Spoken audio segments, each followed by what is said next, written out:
Boa noite, Disseu. Boa Boa noite, noite, Paula. tudo bem? Tudo bem? Tudo bem, tudo bem. Olá, boa noite. Boa Olá, noite. boa noite.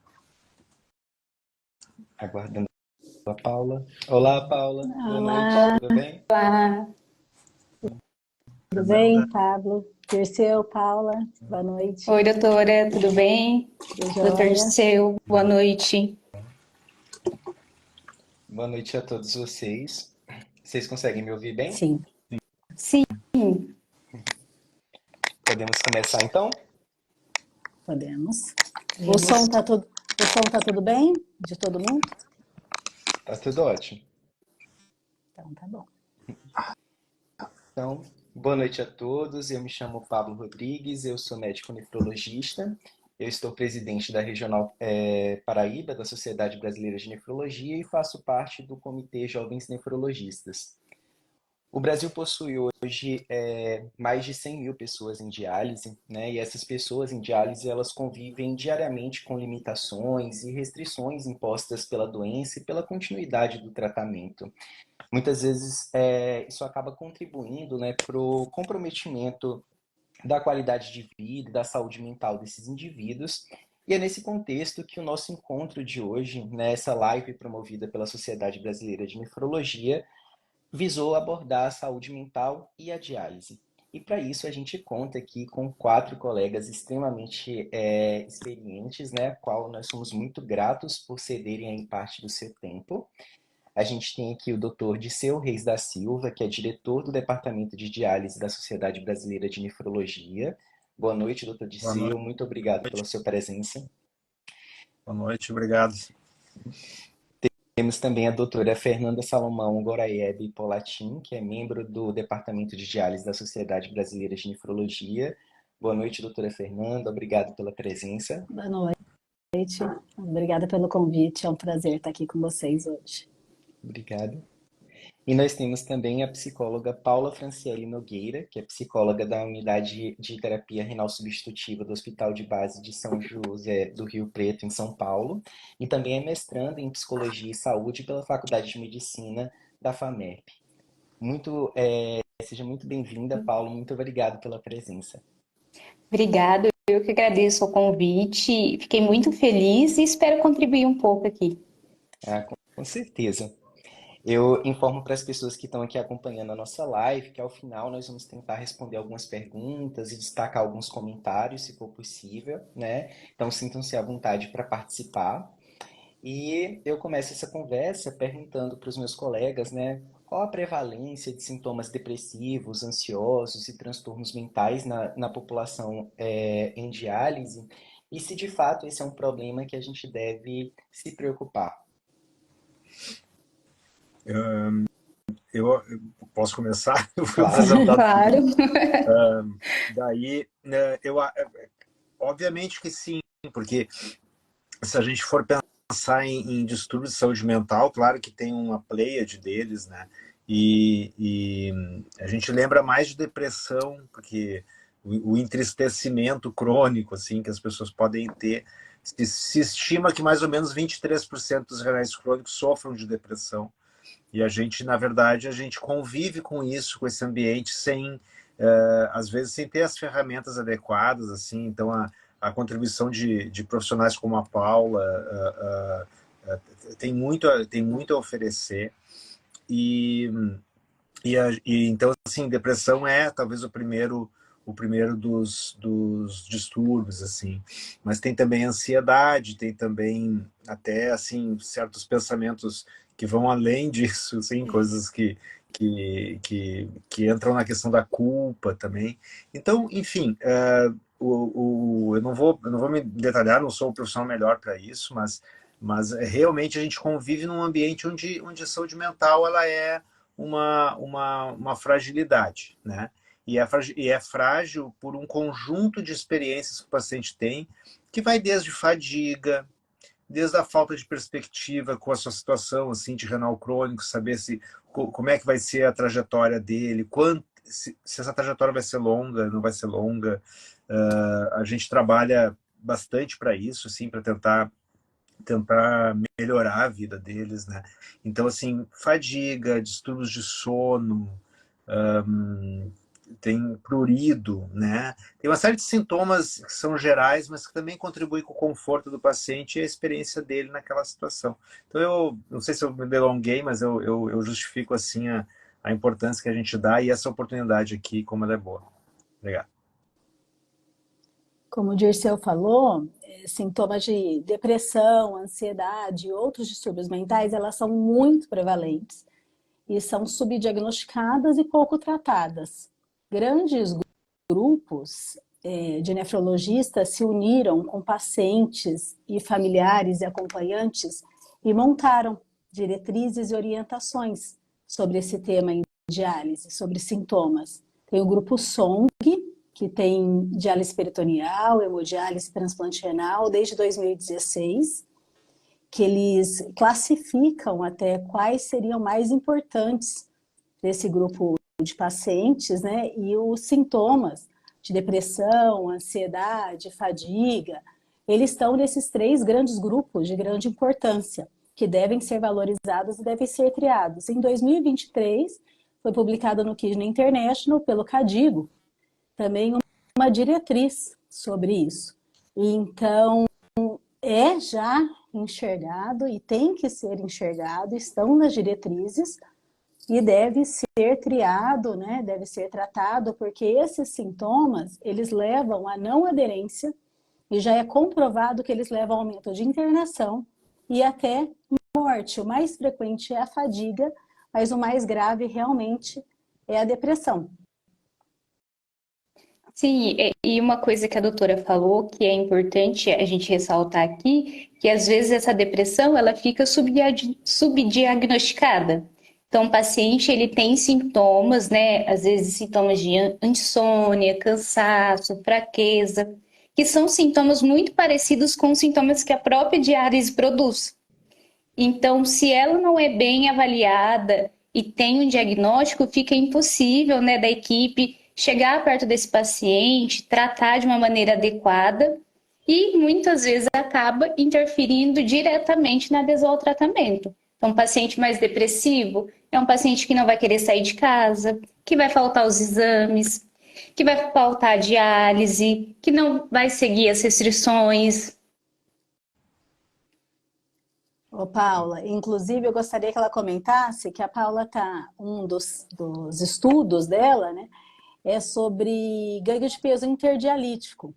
O que que leva, né, quais os principais fatores que levam os pacientes a terem um alto ganho de peso interdialítico, que é um dos fatores de não adesão à diálise, né? O que que você encontrou, Paula, na Sim, pesquisa? na verdade, é uma pesquisa que a gente ainda está colhendo dados, né? Então, a gente procura correlacionar sintomas de depressão, ansiedade e sintomas de estresse com o ganho de peso interdialítico. Qual que é o objetivo? Identificar se pacientes que têm sintomas, por exemplo, de ansiedade têm mais dificuldade no controle de peso. Se isso interfere ou não realmente. Para que aí a gente crie intervenções focadas na ansiedade ou na depressão ou no estresse para melhorar essa parte.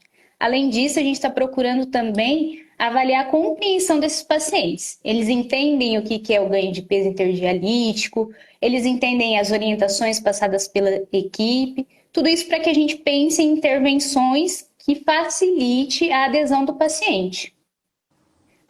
Até agora, o que mais foi prevalente de tudo foi os sintomas graves de estresse, assim como sintomas de ansiedade também. Pensando que os dois andam juntos, pelo que a gente está pesquisando até agora, esse foi o nosso achado. E a depressão, a ansiedade, o estresse leva a não aderência, né? Só que assim, a Isso, limitação também, a privação de alimentar, de sede, também leva a isso, né? E se a gente não agir, exatamente. fica um círculo vicioso, né? Exatamente. Por isso que a gente precisa ter o olhar atento para saber como que a gente vai poder ajudar esses pacientes. Perfeito.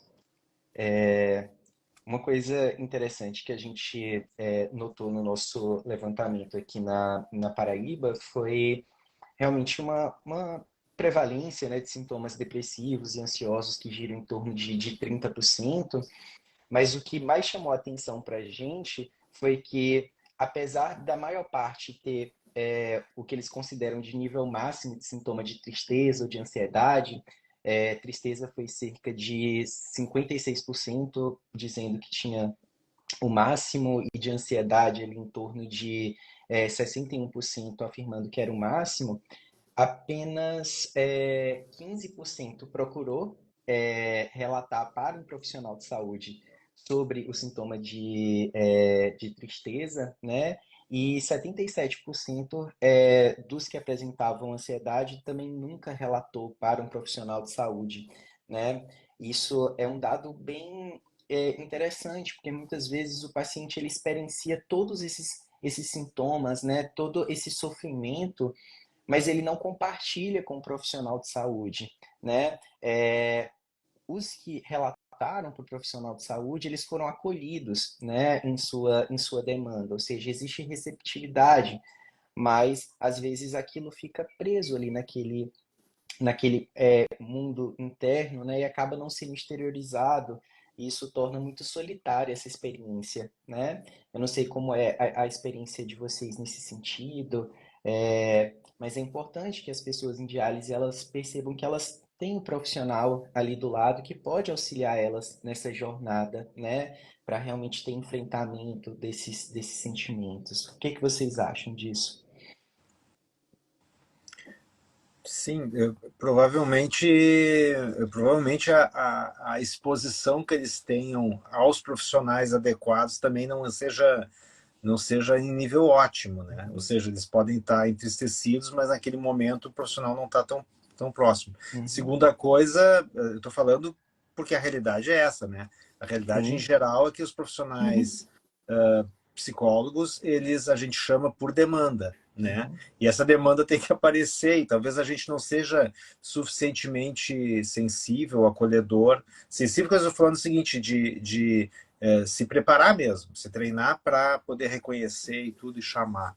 Então, tem algumas iniciativas que são de aplicar instrumentos de triagem nas clínicas de diálise de forma periódica, para poder detectar esse estado distímico, assim, esse estado de tristeza ou depressão que os pacientes possam ter. E daí isso serviria de gatilho para chamar mesmo os profissionais de um jeito mais justo. Ou seja, aquele que fala mais vai ser atendido e aquele que fala menos também vai ser atendido porque ele tem um instrumento que auxiliou, né?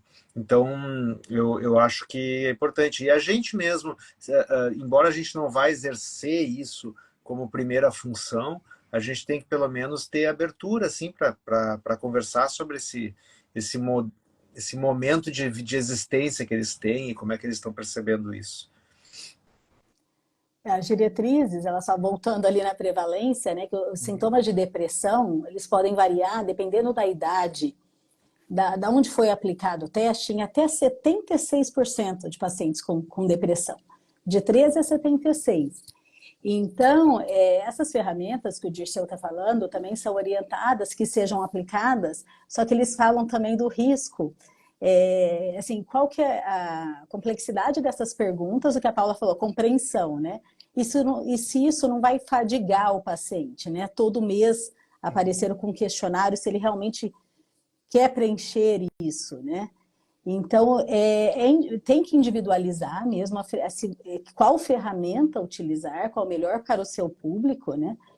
Que ele vai compreender, que seja simples e que talvez não só a psicóloga aplicaria, a equipe inteira, porque às vezes o paciente, lembrando que toda diálise tem um médico nefrologista, tem enfermagem, tem psicóloga, tem nutricionista, assistente social.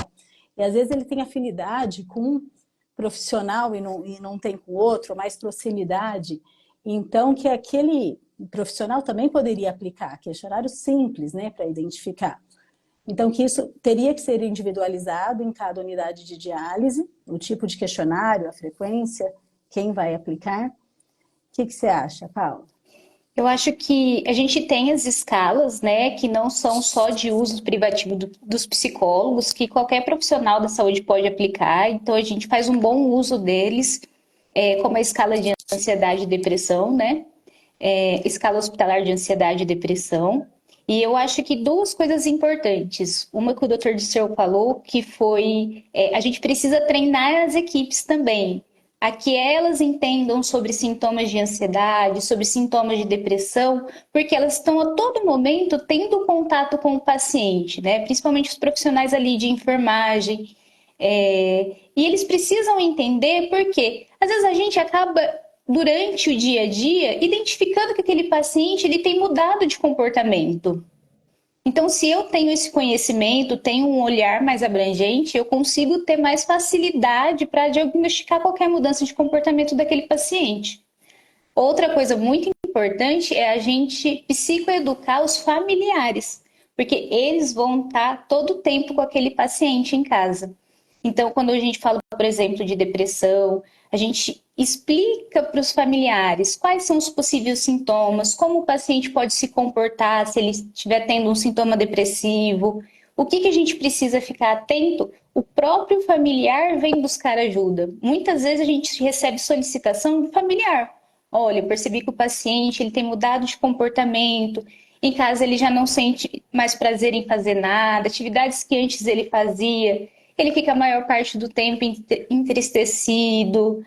Então, isso vai ajudar também. Eu acho que são duas estratégias que a gente pode utilizar para melhorar, né, para otimizar que esses pacientes sejam diagnosticados, né, e tenham acesso ao psicólogo, por exemplo. Se a equipe diagnostica, percebe alguma mudança de comportamento e aciona o psicólogo, ele vai poder dar suporte para esse paciente. Excelente, Paulo. São todas iniciativas muito importantes mesmo, né, que as clínicas adotem e que os familiares e os pacientes que estão aqui nos acompanhando, que eles possam observar e atentar, né, algo realmente muito importante. Uma coisa muito comum na prática da gente é a automedicação, né? Muitos pacientes passam por esse sofrimento de forma mais isolada, né? Eles têm dificuldade de procurar ali assistência e às vezes de ser acolhido e muitas vezes acabam se automedicando, né? Seja para insônia, para dificuldade para dormir, para ansiedade, né? Isso acaba levando a alguns riscos. Vocês poderiam falar sobre alguns desses riscos para os pacientes da automedicação, sobre a frequência? Vamos seguir a ordem, né? A gente, na verdade, a gente tem um número grande de medicações possíveis para utilizar. Mas essas medicações elas são absolutamente individualizáveis, por isso é importante um profissional que conheça o paciente assim, e conheça bem, inclusive outras medicações que ele use, porque podem interagir. Não acho que seja o melhor jeito ou a melhor estratégia ficar adicionando medicações em função de sintomas, mas tem que ter um entendimento que é mais abrangente, por isso que é importante assim, não só existir a Paula, por exemplo, psicóloga da unidade, mas existir uma equipe que seja transdisciplinar, que possa acolher todas essas contribuições e poder buscar aquilo que falta, né? Pode ser uma medicação que deva ser acrescentada, mas levando em consideração a dinâmica do paciente, né? Então, não só assim, para o entristecimento, eu tenho um remédio que é para o entristecimento. A gente tem que dar mais do que isso, né? Então, e além disso, vai haver um momento em que pela existência de um número grande de medicações e pelo fato de que existe uma especialidade médica voltada para isso, é presumível que em alguns momentos o paciente deva consultar com este especialista, que é o psiquiatra, para poder selecionar melhor. É melhor para o paciente, né, que ele busque isso. Então, às vezes, para os pacientes é muito prático que o médico nefrologista esteja ali, disponível, a gente está mesmo. Mas tem momentos que a gente precisa pedir a colaboração de especialistas com mais foco nisso, né? Então era isso. E um dos riscos, como o Dirceu falou, esses pacientes a gente chama de polifarmácia, né?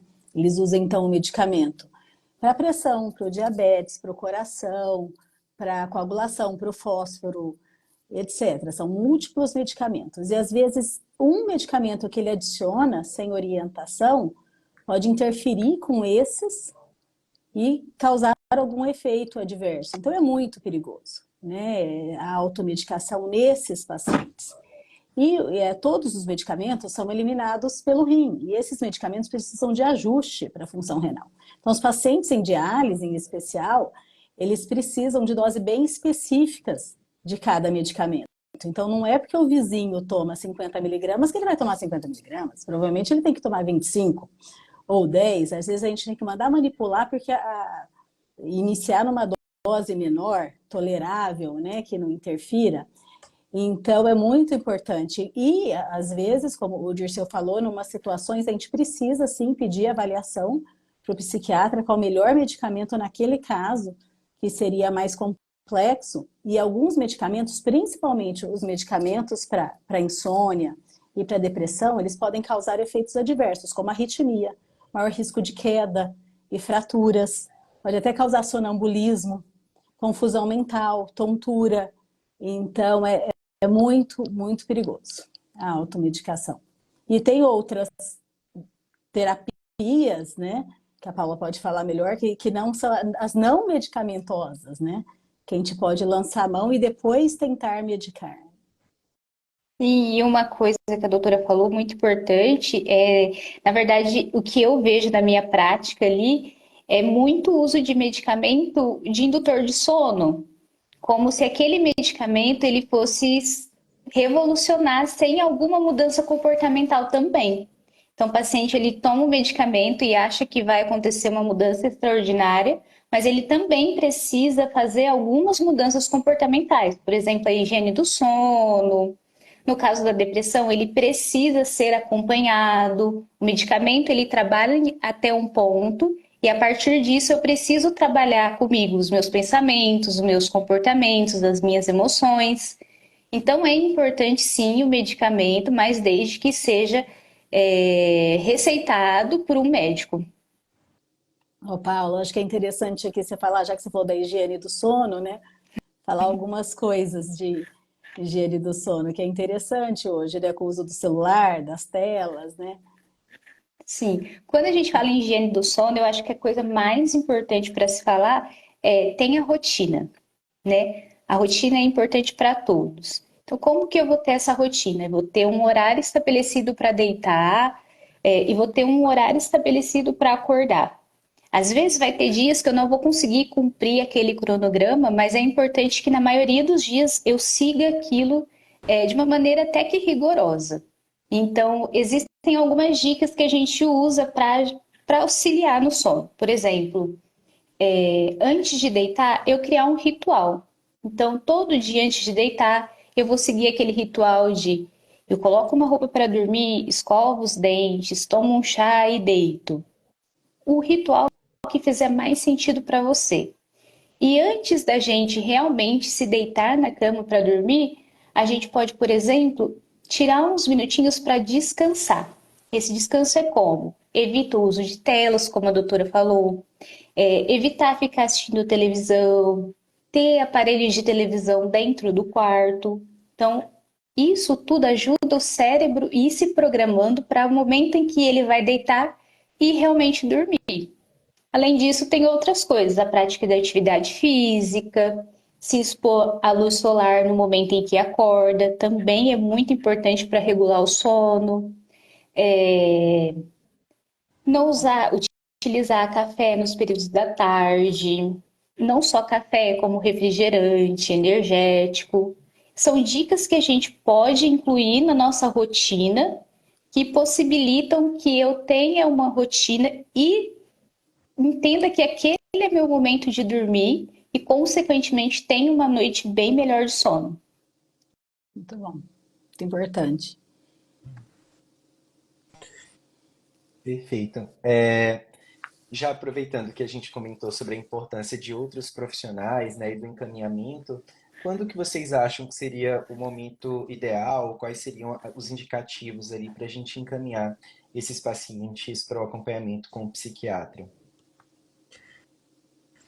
Pois é, quanto mais habituados a gente tiver a se aproximar do espectro afetivo dos pacientes, mais a gente vai ter noção de limiares, né? O limiar para poder encaminhar, olha, este aqui está na hora, ou este aqui eu posso conduzir, né? Na verdade, existem, e, por exemplo, um pensamento muito forte, assim, de que a vida não faz sentido, um pensamento de morte, assim, é uma coisa que, que, digamos assim, preenche muitos pensamentos da pessoa, e daí a gente, sim, tem que tentar buscar um atendimento psiquiátrico. Outra questão são pensamentos que fogem da realidade, que pode ser, inclusive, pensamentos psicóticos, né?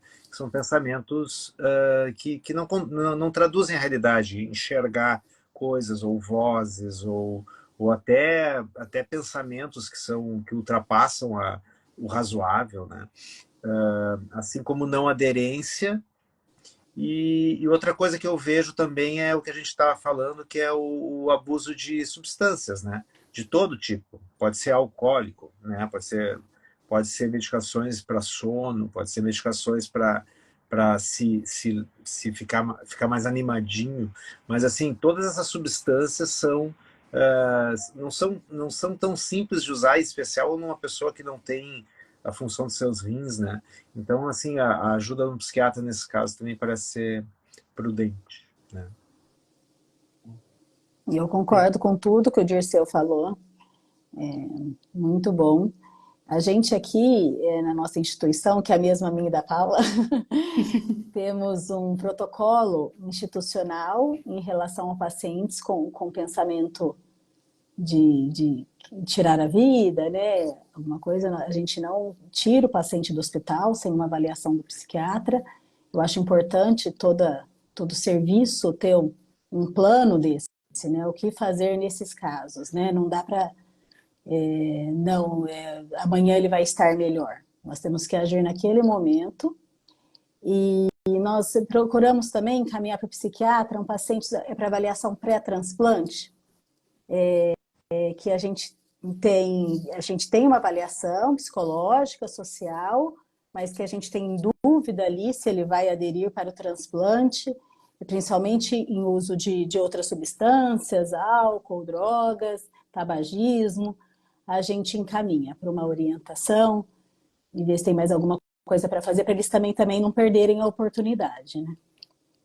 Sim, e uma coisa importante também é a gente mandar, pedir uma avaliação psiquiátrica quando o paciente ele chega para diálise já com o histórico de algum transtorno mental que não está fazendo o acompanhamento naquele momento. Então, a gente às vezes recebe pacientes que já têm um diagnóstico prévio, não está fazendo uso de medicamento, ou não faz uso de medicamento, mas não faz o acompanhamento. Acho que nesse caso é super importante a gente também indicar uma avaliação do psiquiatra. E falando sobre esse plano que a doutora Fernanda disse, é um plano institucional, então paciente que apresenta pensamentos de morte ou algum planejamento sobre acabar com a sua própria vida, ele é avaliado pela psicologia, assim que algum dos profissionais identifique esse risco, ele é avaliado pela psicologia e aí diretamente a gente já encaminha, na verdade a gente aciona um familiar se ele não tiver nenhum acompanhante no momento e a gente já encaminha o paciente para emergência para que ele também passe por uma avaliação com o psiquiatra. E é muito importante, eu acho que saber o que fazer nesse momento, às vezes, né, o paciente expressa alguma fala de desânimo, e a equipe fica assim, o que eu vou fazer agora? Então, é importante que a gente tenha esses protocolos para saber direcionar o paciente nesse momento. Perfeito. Aproveitando que você comentou um pouco sobre o cuidado, né, da higiene do sono, você poderia falar um pouquinho mais para a gente sobre outras medidas de autocuidado que seriam importantes para a manutenção da saúde mental geral dessas pessoas? Vamos lá. É, Quando a gente pensa em autocuidado, né, é importante a gente pensar em que contexto esse paciente está inserido, né? Como que a psicologia vai ajudar esse paciente nas dicas de autocuidado? A gente vê muita coisa produzida na internet e é muito importante sobre dicas de autocuidado, mas a gente tem que também tomar cuidado sobre saber qual que é a vivência daquele paciente. Então, por exemplo, eu vou indicar o autocuidado, a prática de atividade física, mas desde que eu saiba o que aquele meu paciente consegue fazer, o que ele pode fazer dentro das possibilidades dele. Prezar pelo sono, que mais? Parar de fumar, manter as relações sociais, isso é muito importante. Às vezes a gente vê os pacientes que entram para uma terapia renal substitutiva e eles param de ter as suas relações sociais, então eles param de sair, às vezes eles param até mesmo de frequentar a religião que eles já frequentam. E isso é muito importante. É importante que a gente pratique, que a gente mantenha os hábitos que a gente já tem no dia a dia. Então, assim, vou sair, às vezes é uma dúvida muito assim. Essa mesma semana eu atendi uma paciente que tinha uma dúvida, por exemplo, a filha não deixava que ela frequentasse a religião por medo de ela vai se sentir cansada. Será que ela pode estar no meio de outras pessoas ou não? Por não ter compreensão. E depois que a gente notou isso, a gente orientou a filha e ela começou a poder voltar e isso fez um bem danado para ela. Então é importante também a gente avaliar esse contexto. E pensando assim, eu acho que essas são as melhores dicas. Com certeza, né? Na verdade, a gente ninguém vai duvidar que que as questões circunstanciais que a doença determina, né? Na verdade, é um tratamento exigente, né?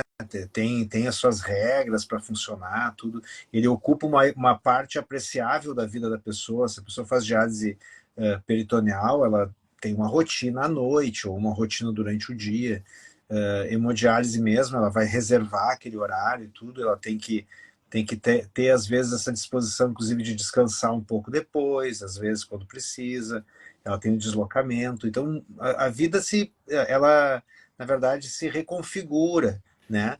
Mas a capacidade da pessoa ver nisso uma esperança é que eu tenho uma expressãozinha que eu não sei, eu acabei desenvolvendo, né? Que é assim, a pessoa faz diálise para viver ou faz ou vive para fazer diálise, né? Porque viver para fazer diálise significa assim, eu faço minha diálise, eu saio, vou para casa e fico esperando a próxima sessão. Não aproveito a minha vida, eu espero só a próxima sessão.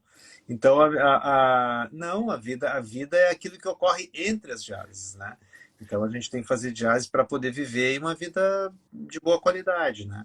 E isso certamente, assim, voltando, traduz, o que eu estou querendo dizer é que traduz muitas questões ambientais, sociais, familiares. Então, isso que a Paula falou é de absoluta relevância. E daí lembro de um outro personagem que é o assistente social, que a gente também tem, é um outro profissional que tem nas unidades e que pode interagir, né?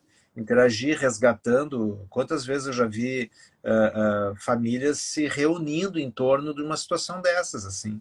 Isso emprestou mais significado para esse novo momento, né?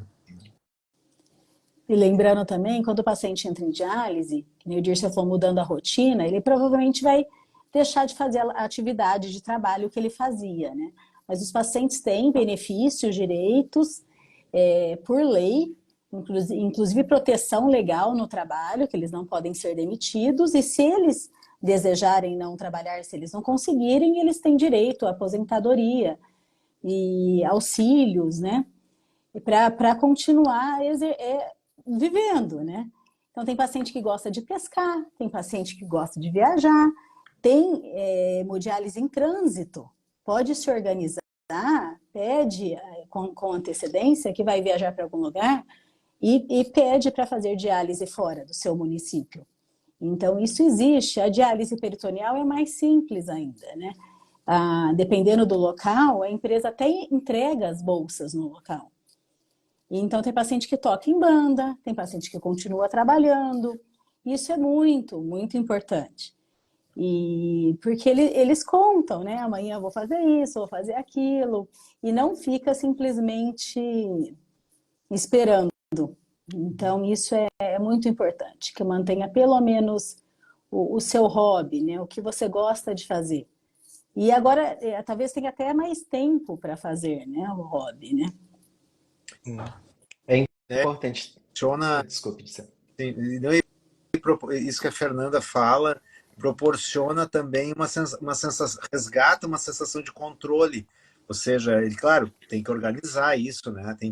Eu tive dois pacientes que foram, por exemplo, para os Estados Unidos, fazendo diálise peritoneal. A empresa entregou lá, ele foi com o mínimo necessário, mas ele foi para lá, ficou lá. Tem um deles, um jovem que era campeão estadual no Rio Grande do Sul de golfe, e ele tinha uma certa condição financeira, ele já tinha ido e gostava de ir, foi lá para Miami para ver o campeonato nacional lá de golfe, tudo, e foi duas vezes, na verdade, esse paciente. E foi uma sensação de resgate para ele, de retomada do significado, que foi muito bacana. Mas a gente não precisa ir tão longe, assim, vários lugares aqui próximos, assim, por exemplo, um hotel uma outra paciente foi para Recife, foi entregue o material lá, ela recebeu lá o material, a gente pode, hoje tem um certo dispositivo em diálise peritoneal que a gente pode monitorar o que ocorre com o tratamento da pessoa lá, isso a gente faz. Então, a gente, mesmo estando longe, a gente tá perto deles, né? E a hemodiálise, então, daí demanda um pedido de vaga próximo do local onde a pessoa está. Tem até uma inovação de anos atrás que existe, né, que de uns anos para cá, que é cruzeiros onde a pessoa pode fazer hemodiálise, fazer diálise enquanto viaja, e daí quando chega no porto para visitar algum lugar, ela desce, faz as suas coisas, porque ela pode ficar um dia e meio sem dialisar, ela vai, faz os passeios, volta para o navio e faz a diálise dentro do navio. Então, as oportunidades, elas existem à medida que o público utiliza, né? Então, é bem bacana. Eu Uma acho coisa que Pode falar, Paulo. eu acho que isso é muito importante. Às vezes o paciente ele tem algumas dúvidas, né? Por exemplo, falando um pouquinho da questão financeira, né?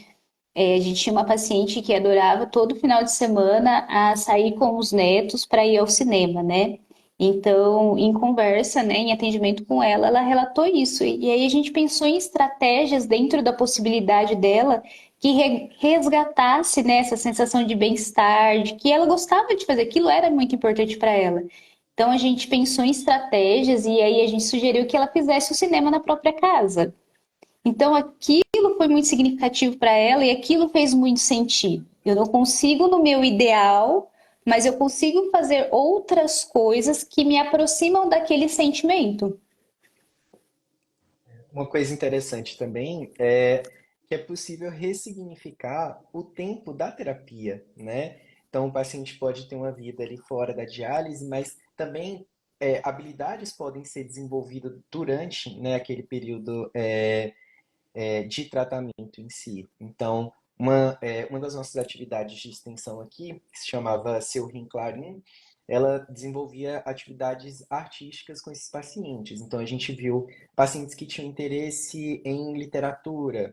Então, fizemos oficinas de cordel, clubes de livro, montamos uma biblioteca, alguns pacientes gostavam de cantar, então a gente colocou ali karaokê nas salinhas deles. Então, alguns gostavam de pintar, e aí pintaram, nós fizemos exposições dessas fotografias ou pinturas feitas, né? Era interessante porque alguns desenhavam ou pintavam a visão deles daquele momento de terapia, né? Então a gente tinha um contato em qual era a experiência dele com um catéter no pescoço, né? Ou com se sentindo presos à máquina. Então, até a forma como eles se expressavam mostrava um pouco do que estava ali dentro, que muitas vezes não era contado com palavras, né? E o que a gente notou durante essas atividades é que o número de faltas em diálise diminuiu, porque essas pessoas não saíam mais de casa só para fazer diálise. Elas saíam de casa para poder fazer cordel, para poder discutir o que estavam lendo naquele clube de livro com os colegas de diálise. Então, é interessante que as clínicas, né, que os próprios pacientes percebam que aquele momento não precisa ser só um momento de tratamento, né, que ele pode ser aproveitado de outras formas, que terapia ocupacional e outras técnicas podem ser introduzidas para que aquele momento ele seja também aproveitado de outras formas, né? Muito bacana. Parabéns, Pablo. Muito bom. E essa interação entre os pacientes, né? Tinha uma paciente que iniciou diálise, ela não aceitava, muito triste. E aí ela começou a chegar mais cedo, ela ficava conversando na sala de espera, depois ela entrava no salão e ela cumprimentava um por um. Ela até demorava para ir para a cadeira dela porque ela ficava papeando. E ela falou que depois que ela passou a conhecer os outros pacientes e trocar algumas falas com os pacientes, que ela tá mais feliz, que ela está mais tranquila, que algumas coisas que ela sente, os outros pacientes também sentem. E então é isso, que os pacientes se conversem, né? Eles têm esse momento, né? Na entrada, na saída, e que eles têm com certeza muita coisa em comum, né? Muita coisa para conversar, para se ajudar, né? Com certeza. E o quanto é importante, né?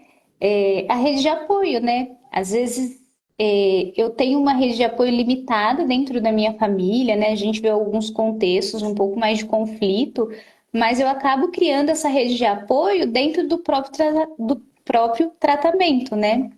Então, uma experiência nossa é os pacientes em diálise peritoneal, por mais que eles façam tratamento em casa, toda semana, quando eles voltam para o ambulatório, eles têm, você vê, um pergunta do outro, eles têm uma amizade, eles chegam mais cedo para poder ficar conversando na sala de espera. Então, é importante que ele tenha essa rede de apoio. Com certeza. A gente já tem uns 42 minutos na live.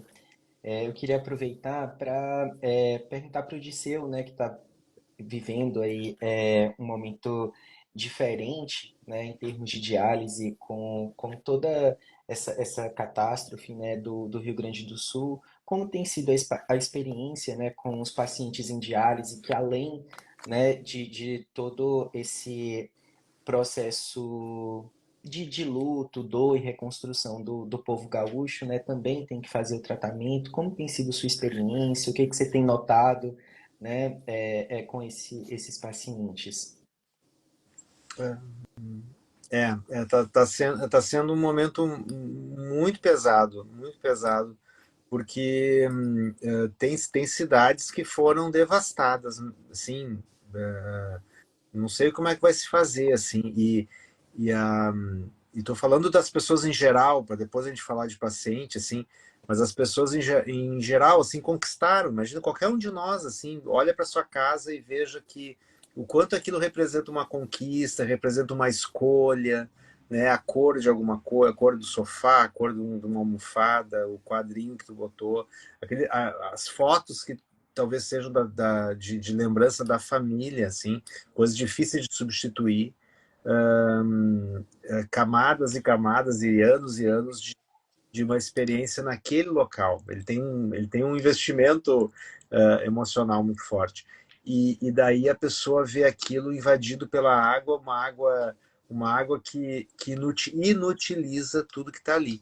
Então as pessoas estão tendo que se desfazer de não só do objeto, mas de tudo que tiver. Então, assim, está sendo, tá sendo muito triste. E daí, além disso, nós temos os pacientes, que na verdade eles têm a necessidade de um tratamento, não é uma questão de escolha, eles têm que fazer. Logo que houve o começo das enchentes, houve muita apreensão, porque vários deles ficaram sem tratamento nos primeiros dias, né? Então foi muito preocupante, porque imagina, tem cidades que tem uma diálise aqui na cidade, tem 18, 20 municípios que levam seus munícipes para lá, né? Então aquilo se rompeu de uma hora para outra e se precisou buscar ajuda em outras unidades. Se a cidade não podia vir para cá, ela podia ir para lá. Então lá tinha uma outra unidade. Então foi se tentando ajudar e realmente a gente tem o orgulho de dizer que a gente contou com muita colaboração entre as unidades, né? Mas isso trouxe, logo em seguida já trouxe um problema, porque como os estoques, cada clínica tinha os estoques para a sua população, por exemplo, um município de Guaíba ali, pegou 40 pacientes de outras unidades, 40. Daí, assim, eu não tinha estoque e com as estradas rompidas, né, não havia como chegar em insumos e tal. Tem sido matar um leão por dia, assim. Mas o que agora os pacientes, assim, eles têm mais de um comportamento, assim. Eles têm aquelas emoções que todos temos, né? Mas eles têm também uma certa perplexidade, né? Alguns reagem de um jeito estranho, que depois eu comecei a pensar, até dá para entender, que é uma sensação de alheamento, assim, uma sensação de não conexão com a realidade. Parece que eles não estão avaliando bem a realidade. Eu até acho que a Paula talvez possa falar melhor, mas que seja uma coisa mais de defesa mesmo, porque se tu pegar a crueza daquele assunto e trazer para a tua realidade, talvez tu não consiga suportar. Então, alguns deles, eu notei que quando estavam falando, assim, eles falam de uma coisa um pouco mais distante, assim, talvez. E a gente tem que, claro, quando escuta genuinamente, sem julgar, né? Assim, eles podem ter aquilo, é do direito deles, a gente só tem que ver, assim, se eles estão funcionando, se estão se preservando dentro daquilo. Outros bastante entristecidos, porque perdem autonomia ou até com algum grau de ansiedade, porque não sabem como será daqui a... como é que vai ser a continuidade do tratamento. As clínicas tiveram danos materiais também, né? Lembrando que a gente está ainda com problemas de água e de insumos que fazem com que os tratamentos estejam hoje no Rio Grande do Sul diminuídos. Então, assim, a gente não está conseguindo fazer 4 horas para os pacientes nesse momento. A gente está fazendo uma diálise reduzida, claro, a depender das condições do paciente, de cada um, mas ainda temos restrição porque não há água potável tratada para isso e insumos suficientes. A gente espera estar saindo disso, tá?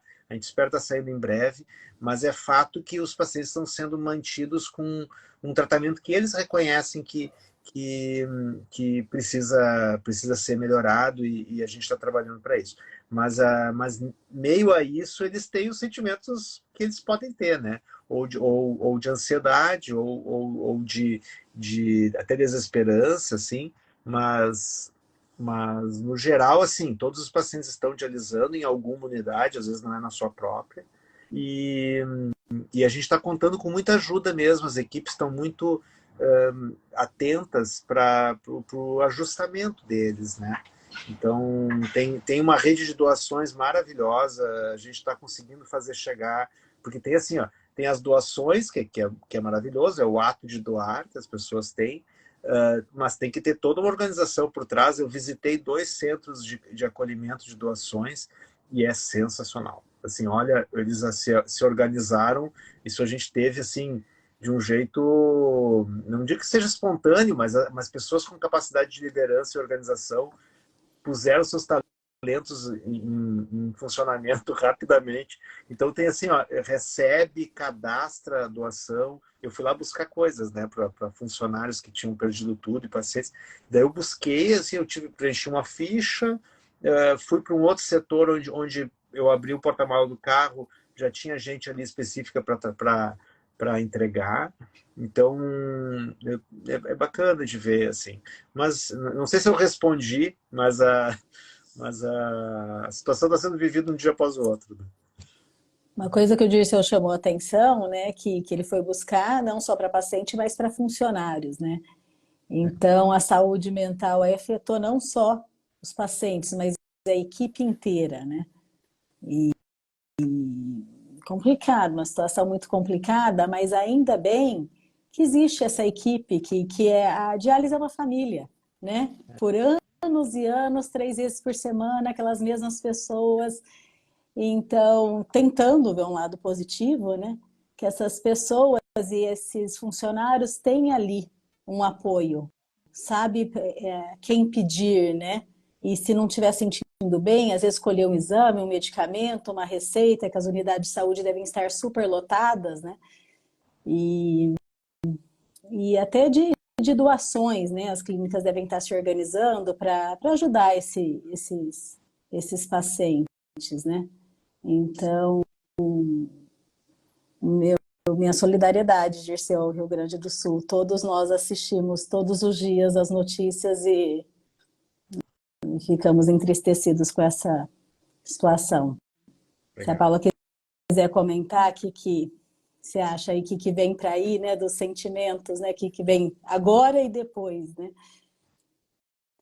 Primeiro, doutor, sinto muito pela essa situação no qual vocês vivenciam. A gente, de longe, tenta ter minimamente, pensar, né, como que deve estar sendo, mas eu acho que nada se compara a estar aí vivenciando isso dia após dia. E uma coisa que a doutora Fernanda disse, que a gente até comentou sobre isso, qual é o papel da diálise nesse momento, né? Imagina você passar por uma situação de perder tudo, mas ao mesmo tempo tem um ponto ali muito importante que é a sua rotina, que é a diálise. Então, por mais que naquele momento as diálises estejam ocorrendo em menor tempo, ou tenha mudado o centro de diálise que a pessoa antes fazia, mas a sensação de, pelo menos naquele momento, eu estou realizando o meu tratamento, algo mais próximo à minha rotina ainda continua ali intacto. E o quanto os profissionais podem, nesse momento, acolher, apoiar esses pacientes. Outra coisa que a gente precisa prestar muita atenção são também nas pessoas, né? Nos profissionais que trabalham com esses pacientes. Então, a gente fala muito dos pacientes, mas a gente precisa ter um olhar muito atento a essa equipe que está ali, além de vivenciando aquela situação, e lidando com os sentimentos que os pacientes trazem, né? Com as demandas que eles trazem. Então, eu acho importante a gente pensar em estratégias a longo prazo, principalmente, de como a gente vai olhar para a saúde mental e como a gente vai poder cuidar tanto dos pacientes quanto dos funcionários, dos profissionais que estão envolvidos no tratamento.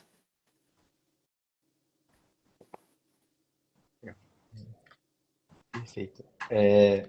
Eu queria te parabenizar, né, Dirceu, pela atuação, não só sua, como de todas as equipes, né, e do Rio Grande do Sul. Eu imagino que deve ser realmente um momento muito desafiador, né, e não só porque os pacientes estão em sofrimento, mas de fato, como a Fernanda colocou, todo mundo, né, todo o povo gaúcho, acho que de certa forma, todo o povo brasileiro mesmo, né, e prestar minha solidariedade mesmo para vocês, né? E é muito bonito ver como todos vocês estão se unindo de fato para apoiar, né? E garantir aí que essas pessoas vão ter assistência, vão ser acolhidas, né? Isso de fato é muito bacana. Se vocês não se importarem, para a gente ir finalizando, eu queria passar para algumas perguntas e alguns comentários. Vocês estão de acordo? Sim. Sim. Sim. A gente teve alguns comentários, né? O primeiro foi do Mário César Silva.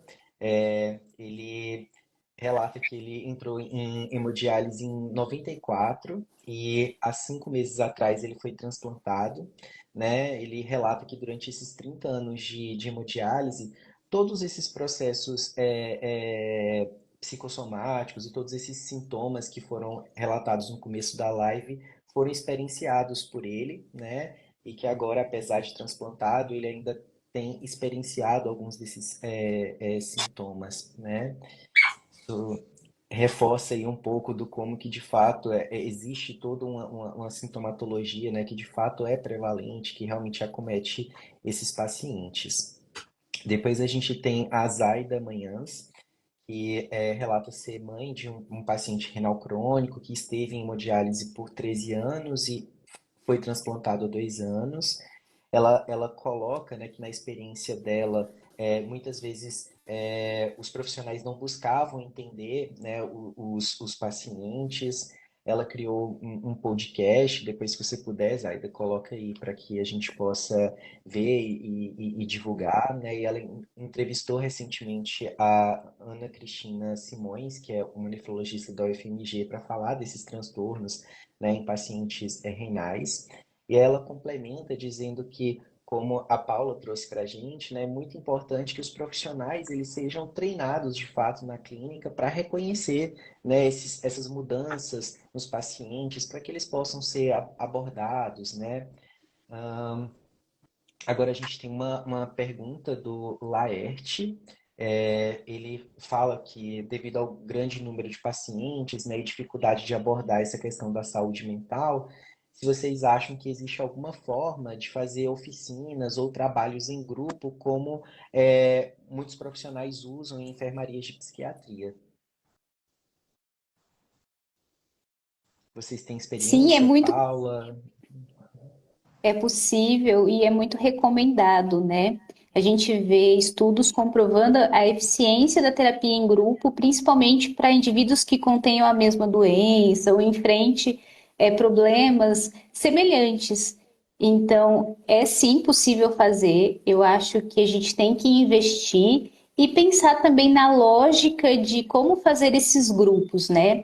A gente tem pacientes que às vezes viajam para vir até a diálise e aproveitar talvez os momentos antes ou após a diálise para que isso aconteça. Às vezes por uma estratégia de logística a gente não consegue que isso aconteça efetivamente, mas sim, eu acho muito importante e a gente vê na literatura a grande eficácia disso. Que Bacana. ótimo. A gente tem também a Georgina, né, que coloca que o período entre as sessões de diálise é muito importante para a qualidade de vida dos pacientes, mas que existem pacientes que residem muito distante do centro de diálise, né, e eles acabam ficando com muito tempo de trânsito, de ida e volta, né?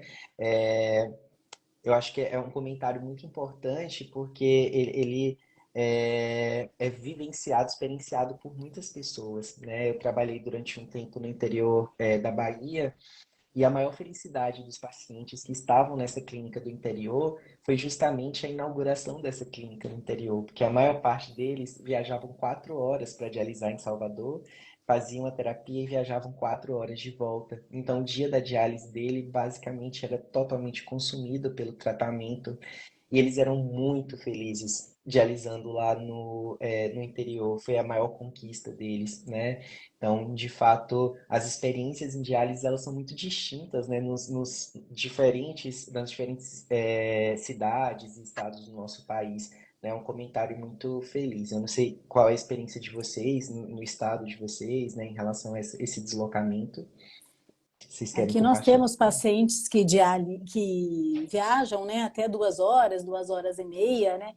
E a gente, assim, pacientes que falam, que relatam essa dificuldade, lembrando que nós temos o programa de diálise peritoneal. Alguns lugares do país não tem, infelizmente, né, que tem essa maior dificuldade de diálise. Mas é uma situação que o paciente vai para a clínica numa consulta uma vez por mês. Né, ele pode ficar em casa. Mas essa questão do transporte, desse tempo de transporte, ficar na estrada, perigoso, né? Isso também causa, né, Paula? Dirceu, ansiedade também, né? A ambulância, né? A van vai passar, não vai passar, vai atrasar. Não, e até já tive a oportunidade de ver, assim, tem um certo, a pessoa está na estrada com os riscos normais. Claro que isso tudo é percebido pelos pacientes, né? Mas claro, né? A gente tem que tentar reconhecer o que é possível, o que é necessário, né? Também não dá para, de forma alguma, assim, uma coisa que os pacientes podem ter, às vezes, assim, fazer a diálise peritoneal é uma opção para quem mora longe dos centros e, e também, também, assim, às vezes ter uma logística diferente, assim, já tem pessoas que mudaram de cidade por reconhecerem que aquilo era a melhor oportunidade para elas, né? Mas isso claro, é muito individual, né? Difícil. E a importância Sim. da equipe avaliar as necessidades do paciente, né? Assim como a doutora colocou, quando a gente avalia, então, que esse paciente, ele passa maior tempo nas estradas, mas ele tem condição de realizar uma diálise em casa, como é a diálise peritoneal, e esse paciente acaba convertendo para a diálise peritoneal, a gente vê os benefícios, né? Na rotina, na autoestima desse paciente. Muitos pacientes até voltam para o mercado de trabalho dentro da terapia.